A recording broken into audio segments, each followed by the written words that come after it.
Hey guys, and we're so excited to be here today with our friend Ingrid Graham. We are just really thrilled to know a little bit more about what she does. She created Ballet Brain Circuit. She's also a performer, an amazing ballet dancer. She's a teacher and on the faculty of AMDA, and she's an amazing human being. So we're just going to get to know a little bit more about her. Thank you. It's a pleasure to be here. Yeah. In my house. I know. And thank you for having us. Of course. Yeah. Of course. Yeah. I'll start just to, if you had to describe yourself in one word, what would that be? One word to describe myself. Dedicated. Dedicated. I would say that that's it. I'm the type of person who always keeps her commitment. So ever since I've been a little girl, I've always felt that way. I'm a person of my word, and I'm devoted to the things that I'm passionate about in life. Okay, that's an awesome one. What would you say is the most joyful part for you, what you do? Moving. I'm so inspired by moving and the way the body speaks to us non-verbally. It's so beautiful to watch the communication that happens between dancers as they talk with their bodies and they never ever have to speak a word. And then to be able to bring that to people that don't have a dance background and teach them how to connect to themselves and connect to every bit of their bodies. It's an incredible thing to see and witness. How did you know you wanted to be a dancer? I didn't really know until I was a little kid. I think I was about 6 years old, and my mom just wanted to keep me out of trouble. My neighbor had 4 daughters who were dancers, and my mom would send me over there, and they used to play with my feet, and her mother would say, "Oh, she's so flexible, you should put her in ballet, and she has a good sense of musicality." And no one in my family was a trained dancer. I mean, I have a Latin background. As you know, we love to dance and move, but nobody was really a trained dancer. So my mother put me in my first dance class. I think I was about 6 years old. And I just fell in love with it. Like, I loved the discipline of it. I loved the emotional connection that I felt. And it was a great way for me to just expel a lot of energy because I was a very hyper kid. And I just fell in love with it. So I think probably by the age of 12, I knew that it's what I wanted to do with my life. Wow.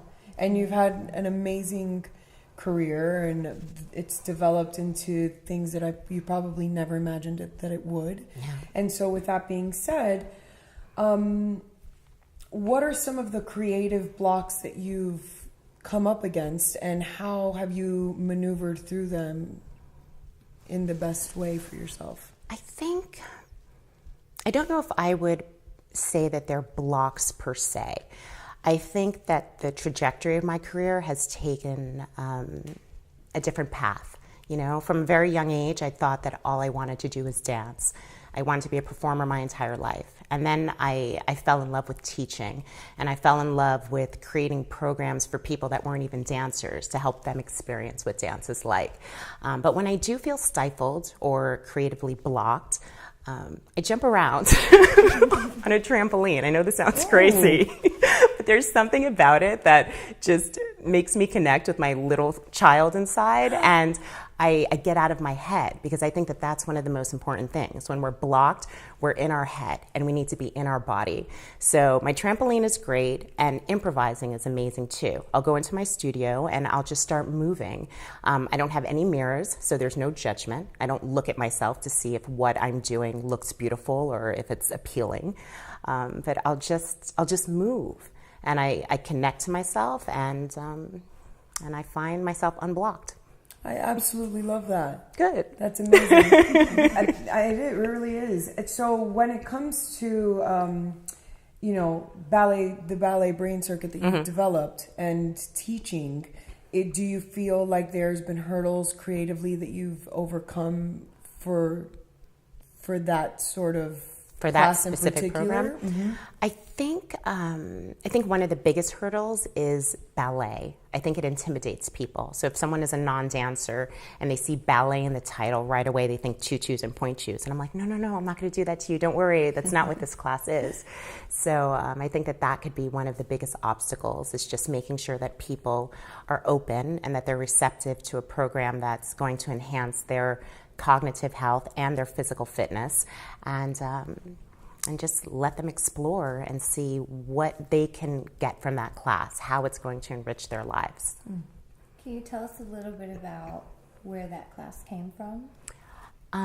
At the age of 50, my mother was diagnosed with early onset Alzheimer's, and she's in the very late stages of the disease. So it's been 17 years now.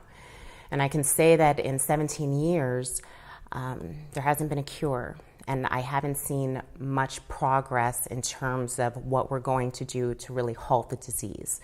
So I started thinking to myself, what are things that we can do to prevent it? Because wouldn't that be great if we could prevent it, or at least delay the onset of it, so that someone in their 50s doesn't have to deal with this disease, or even someone who's older has an extra 7 or 10 years before they're afflicted with this disease, which is it's a very, very difficult disease for the family and for the person who's affected.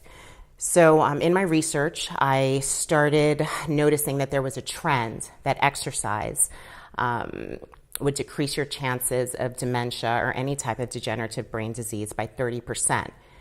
Dance did so by like 76%. So I thought to myself, that's interesting. Why not create something that is for everyone, that incorporates dance and movement and meditation, which is also another form that helps to increase the gray matter in the hippocampus, which is the memory center of the brain. And we can put all of these aspects together and create something that people can do that will make them healthier, make them feel better about themselves, and hopefully help to prevent some of these degenerative brain diseases. It's so amazing that you were able to take your talents and use them for something that's really important to you and your mom. Yeah. It's a really cool gift you're able to do. Yeah, and to turn a situation where I imagine there would be a feeling of helplessness and sort of transform that into proactive movement toward a change, you know, a great change. I think it's so important, because I work with a lot of people who are affected by this disease, the families, and helplessness is exactly what they feel. It's a very, very difficult disease, because the person that you love and that you've known your entire life just forgets who you are. So imagine what that's like. You're just having a mother or a father or a sibling who just no longer recognizes you. I think that it's my duty to help empower people so that they feel that there's something that they can do. And I think that that's a huge part of it. Like, when you believe that you're doing something for the betterment of yourself and others, it does manifest. And I want more people to get in touch with their bodies and get in touch with the aspects of their lives that will make them healthy, because there's a lot that we can do to be healthier. And it's not just movement, it's everything. It's what you think on a daily basis. It's who you surround yourself with. So there's a lot more that we can do, and why not do it? Absolutely. What is it that you have found as a human that you've gotten from this class and creating it? Contribution. It's, as I get older, I realize that your service and contribution are really the most important things in life. And I don't think we always realize that when we're in our 20s. So I see the impact that I've had just on people that have taken the class and people that I talk to about it. They're very touched by it, and they just walk out of the class feeling better and feeling lighter and less stressed and just more connected to themselves. And that makes me feel good. It makes me feel like I'm using my art for a purpose. And you are, Yeah. which is really beautiful and impacting, even just sitting here and listening to you and watching you communicate your sort of thought behind it with such passion. It's just that enough is already impacting. Mm-hmm. What do you hope that happens with the class? I mean, you know, it's in its infancy right now, so I've had so many fortunate things happen already, like just people that have been very interested in it and have been helping me to increase visibility, and that's wonderful. So my biggest hope is that I can just help people and impact their life in a positive way. That's really all it is. Like, I love doing it. And you still dance. I do. Right? I do. I love dancing, and I will never stop taking class. It's so funny. Like, when I was younger, I always said to myself, oh, I'm not going to be that crazy old ballerina in class, and I'm becoming her. Like, I don't know, but I will be. I know it. I can feel it. Like, I still love taking ballet class, and I take it regularly. I take all types of dance regularly, and I tell my students that all the time. I'm like, if your teacher is still taking class, you better give me 110% in class. Don't tell me you're tired, because I still go to class on my own like 4 times a week. So if I'm there and I'm more than twice your age, you can do it. So it's mine. Is that pretty normal for dancers to always take class? Is that? Yeah, I think it is. You know, I'm at a point in my career where I'm not performing as much. Mm-hmm. I've just changed.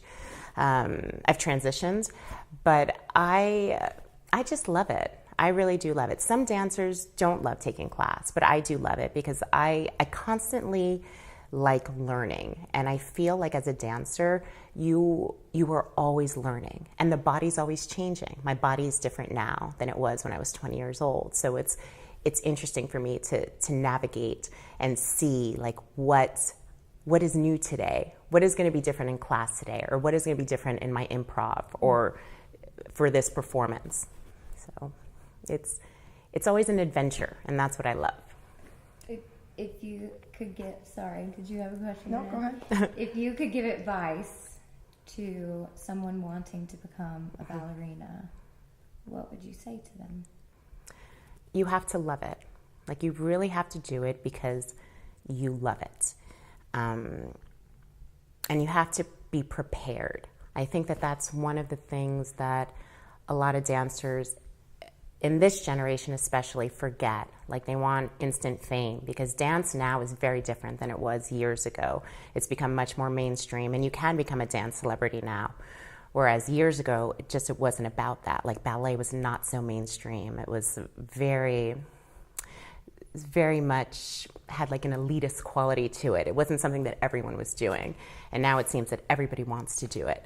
And I think that's wonderful. I think that is wonderful. But I would tell the dancers that you have to do it because you love it, and prepare. Get into class and learn everything that you can from different teachers, and maintain that discipline for the rest of your life. Because it really, like for me, I believe that ballet it really is a metaphor for life. Like, even when I teach my students, I'm not just teaching them about ballet. I'm teaching you about being prepared, about being disciplined, about always showing up, about being committed, about working hard, having a goal, and seeing that through. And that's really what makes us a successful life, makes us a successful human being, I believe. I love that. Yes. You just like so simply just unthreaded dance, and that's just a very specific sort of logical way of approaching an art form. Mm-hmm. And it's not just ballet, right? Mm-hmm. That ties into pretty much everything. It really does. It's a metaphor for life. So yeah, I think like there is a pragmatic approach, and I think that people forget that. They say, oh, I'm an artist. That's what I am. I'm an artist. You're an artist, but you're also a human being, and there's a business aspect to this that you need to understand. And if you want to be successful, you need to be a businesswoman, businessman as well. Like you are a brand too. So be a person of your word and always be on time. I hate late people. Punctuality is incredible. I think actually always be a little early. It's good. Were we all on time? Yes, you were. You're fine. You're on time. Tell me this. So I guess I was going to say, what did you want to be when you were a little girl? But you always a dancer. No, but actually before dance, I wanted to be a doctor. Did you? But then I realized I was kind of like scared of blood. And I was like, no, it's not going to make much sense for me. But I did. I wanted to be a doctor before I went to my neighbor's house. And they all said that I would be a great dancer. And I was like, oh, maybe I'll be a dancer. And then I took dance class and I loved it. And I fell in love with it. Hindsight 2020. What is something that didn't happen in the trajectory of your career and as a performer that now looking back is a blessing in disguise for you? There was a period when I was offered a contract in Europe that would have been like a 2-year commitment. And it happened like at the same time that my mother got sick. And had I gone there and been there, I probably would not have been as present for her because I wouldn't have known what was going on. And in hindsight, I'm very, very happy that I didn't do that. That I was able to be there for my mom. You also, I saw the film that you executive produced about Misty Copeland, and it was just a really beautiful film about her journey and what she went through. Can you talk a little bit about, because that's very much about minorities in dance. Did you struggle with that or experience any of that? And it's funny. I don't feel like I did as much, but I think part of that is because it just was kind of a non-issue for me at that time in my life. It really wasn't something that I was aware of. I'm sure it was there, but it wasn't something that I was particularly aware of. Her story is fascinating. She's a hugely talented dancer, and it's an absolute joy to be a part of that film. And I'm really proud of her for what she's done and the way that she's been a real trailblazer, and she's spoken up about it because she's making huge changes in the landscape of ballet and what we are accepting as ballerinas. So I think it's wonderful. A big takeaway I had from that about ballerinas is I never really thought about the fact that ballerinas are athletes and artists as well. Is that a hard thing to bridge between the two? Because it is so hard on your body, and then you also have to keep this artist mentality through that space. Yeah, it is. It is very, very hard on your body, and it's hard on your mind too. It can take its psychological toll on you as well. But I think every dancer will tell you that when you're immersed in a piece and you're in rehearsal, or especially when you're on stage, you don't think about that because you go into a trance because you just love it so much, and you just become one with whatever it is that you're giving to the audience. And you feel it later, but it doesn't matter when you're on stage because it's an extraordinary experience that not a lot of people get to have in life. So I'll take some aches and pains, It's not a problem. What is there any... I also saw the documentary and I thought it was amazing, and what an awesome thing to be a part of, Is there a little bit more that you can share about sort of getting involved in that and how it was for you on your end as an executive producer of the project? I really just approached them. Like, I knew that they were already in production when I had heard about it, and I approached them because I wanted to be a part of it. I wanted to make sure that the story was heard, and I wanted to make sure that the film was made. And, it's interesting, like Misty has a way of connecting with people from all walks of life.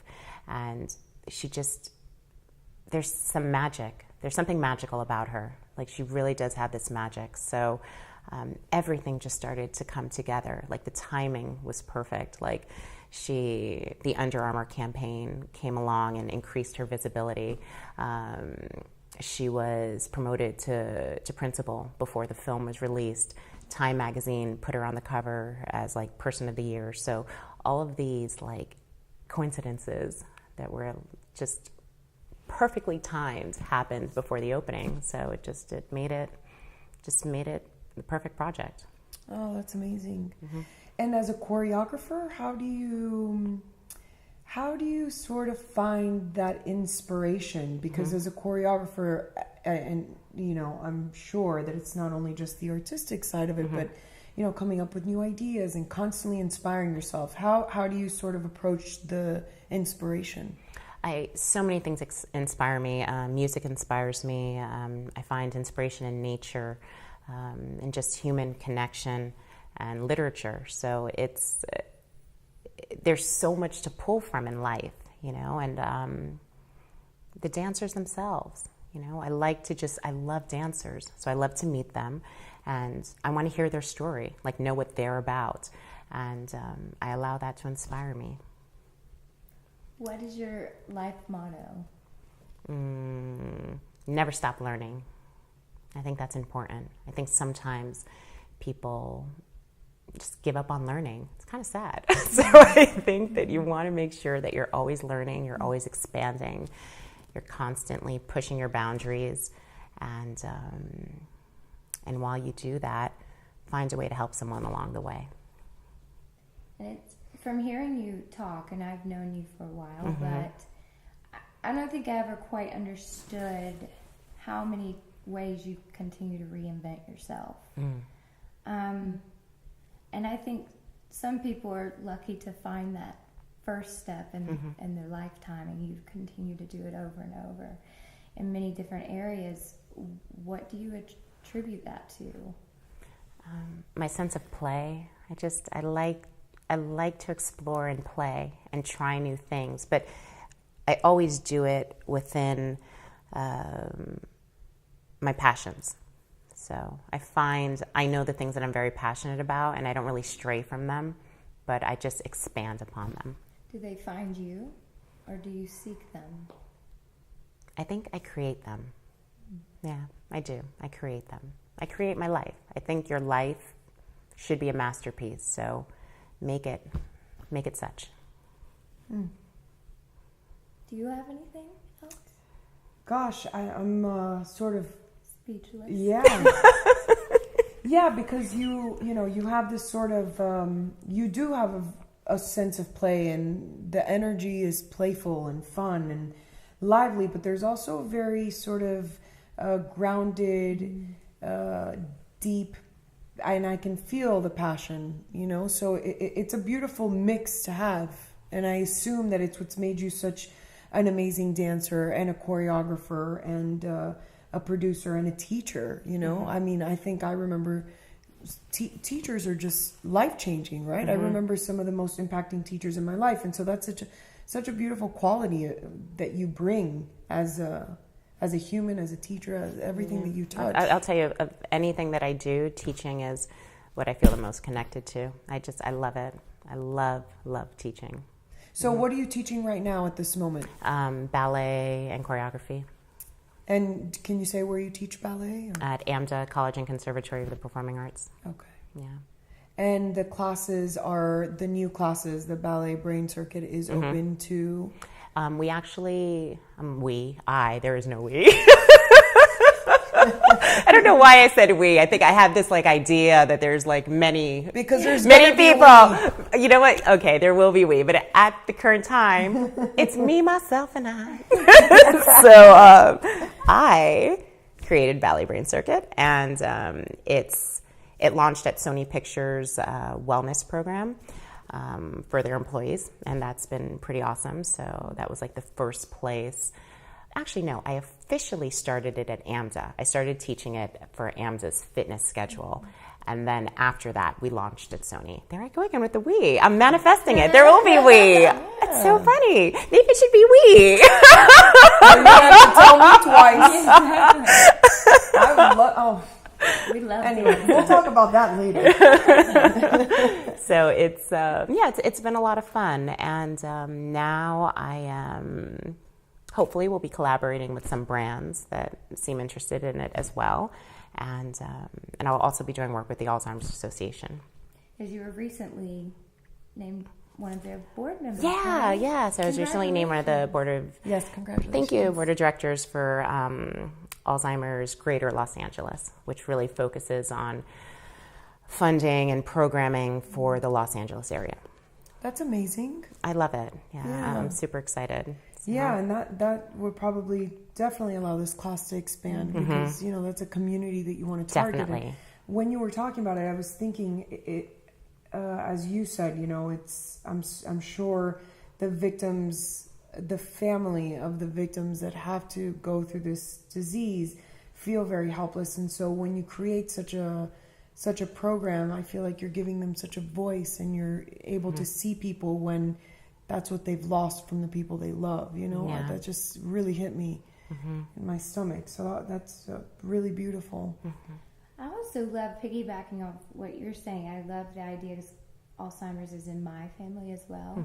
And there's always, you know, that fear that, you know, my mom's father had it, and I worry that it's hereditary, and it's nice to feel like you have something that you could do. Like, even for myself, like you, I don't want to go through that myself. And if there's something fun and that is fitness and great for my brain, I couldn't imagine anything better, especially if that's something that's kind of in the back of your brain all the time. I think it's something, there's no harm in doing it. It's like you have to do something to keep yourself healthy and strong. Why not do something that's going to help your brain and your body? I just think it's a no-brainer, right? Well, and it probably helps, you know, even with, does it help with dementia and... You know, here's the thing, like, it's exercise in general has definitely been proven to decrease your risks of dementia, to help with aging, to just increase your health. I am not going to make claims about ballet brain circuit that it's curing dementia. That's not what I'm saying. But I'm saying that it's something that you can do to help prevent your chances of any type of degenerative disease, because it's exercise based, which is something that people need to be doing more of. And just being very mindful about the things that you're eating and the antioxidants that you're getting, and the amount of physical activity you have, and managing your stress too. These are all things that are important, that are not specific to dementia. It's any disease. That these are really like the guidelines, the things that we should be doing for ourselves on a daily basis. Just taking care of ourselves. You have to take care of yourself. I think people forget. You get so caught up in work and just this cycle of all the things that need to be done. You need to take care of yourself, because once you get sick with whatever it is, does it really matter all of the accolades that you've acquired, or how much money you've made, or all the fame you have? Who cares? If you're sick, what difference does it make? So you want to take care of yourself, do the things that you know are going to keep you healthy and keep you happy, because that's a big part of it too, just finding joy in your life. Is there anything that we didn't ask you that you would like to share, or feel like we should have? I just want to say thank you. This has been wonderful. I love spending time with the two of you and talking, and yeah. Yeah, I feel the same. It's been amazing. Yeah, it's been really moving. Not only to get to know you a little better, but just to sort of be on the ride with you, and to have the opportunity as energy in motion and individually to be a witness to where this is all going to go, you know. And given your drive and your dedication and your passion, I know that it will change people and change people's lives. And I just think that it's really humbling to get to witness and support. So, and it's very exciting to, you know, get to talk to you in its infancy. And then maybe we can come back together when it's massive. I also want to take a class. Okay. You let us know. I'll give you guys a private class. Oh, I don't know if I can manage. I'm ready. I was born dancing out of the womb. I know you were. My mom's like, settle down. Anyway, well, thank you so much. Thank you for so opening much. your home and your heart and your mind and your thoughts and sharing that with us. And we're excited to shoot the next part of this day and capture what it is that she does in the class and the dancers, and be a witness to that. So thank you. Thank you guys for joining us. We're excited, and can't wait to share this with you guys.